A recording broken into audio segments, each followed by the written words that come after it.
ever felt uneasy being alone? Like as though you're floating around without an anchor.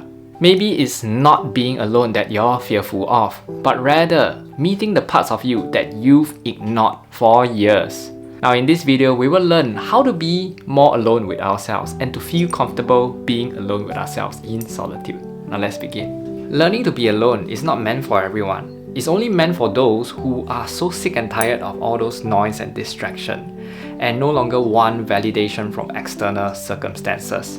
Now, that is true strength, true inner healing, and that is where you are no longer held bondage by anything external. Okay? So, we begin by first auditing your alone time beliefs. Okay? We must ask ourselves, what do I make being alone mean? Because many tie it to rejection or simply failure. You need to learn to rewrite that narrative that runs in your head.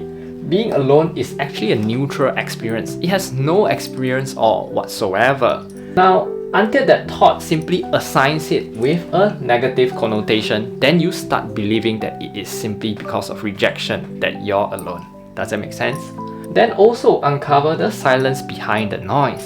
Often we chase relationships or distractions to escape discomfort. Okay?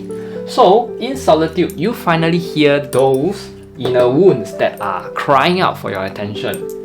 And that's your path to healing, not your punishment. Okay? Develop an inner ritual of connection. Start a small daily ritual that's just for you.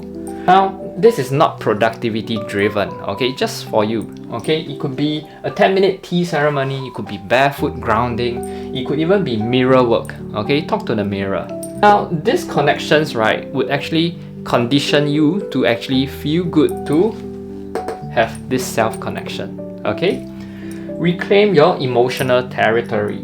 Alone time is when you stop absorbing other people's emotion and you actually tune into your own emotions.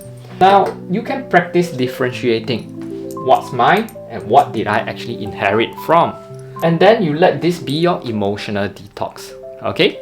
Then you can actually build a relationship with your future self. Always visualize vividly what your future self would be. Visualize who you're becoming, your version 2.0, right? And we use this alone time to align with them, okay?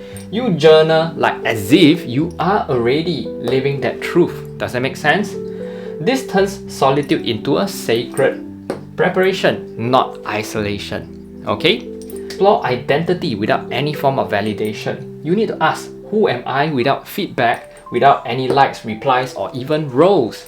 Now, these are these activities that let you explore freely, okay? Without needing an audience for you to seek for approval or acceptance, okay? Last but not least, let boredom be a portal.